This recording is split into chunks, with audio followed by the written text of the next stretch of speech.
এক সময়ের কথা, নদীর ধারে একটা গ্রামে বড় জমিদার হরিশ চৌধুরী বাস করতেন। তার অনেক জমিজমা, গরু ছাগল আর চাকর বাকর ছিল। তার সবচেয়ে বিশ্বস্ত চাকর ছিল রমেশ, যে ছোটবেলা থেকেই তার বাড়িতে কাজ করত। রমেশ ছিল সৎ, পরিশ্রমী আর খুবই নিঃস্বার্থ। সে কখনো ছুটি নিত না, কখনো অসুস্থ হলেও কাজ করত। মালিকও তাকে পছন্দ করতেন, কিন্তু কখনো তার পরিশ্রমের সঠিক মূল্য দিতেন না। একদিন হরিশ চৌধুরী তার বন্ধুর বাড়ি যেতে রওনা দিলেন। যাওয়ার সময় তিনি রমেশকে বললেন, আমি ফিরতে 3 দিন সময় লাগবে। এই সময়টা তুমি বাড়ির সব কিছু দেখে রেখো, কোনো গাফিলতি যেন না হয়।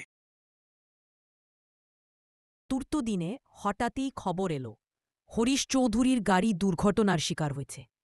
তিনি গুরুতর আহত অবস্থায় হাসপাতালের বেডে। খবর শুনেই রমেশ ছুটে গেলে মালিককে দেখতে। সবার আগে সে হাসপাতালের বিলে টাকা দিলে, ওষুধ আনলে, মালিকের দেখাশোনা শুরু করল।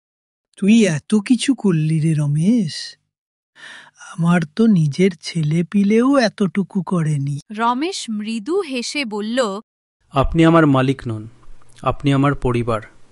ছোটবেলা থেকে আপনি আমাকে মানুষ করেছেন। সপ্তাহখানেক পর হরিশ চৌধুরী সুস্থ হয়ে উঠলেন। বাড়ি ফিরে এসে তিনি ঘোষণা করলেন গ্রামের লোকদের সামনে, আজ থেকে রমেশ শুধু আমার চাকর নয়, সে আমার ভাই। আমি আমার সম্পত্তির একাংশ ওকে দান করছি। রমেশ কেঁদে ফেলল। মালিক, আমি তো শুধু আমার কর্তব্য করেছি। হরিশ চৌধুরী হাসলেন। মানুষের সম্পর্ক কেবল টাকার নয়, বিশ্বাস, ভালোবাসা আর আত্মত্যাগে গড়ে ওঠে।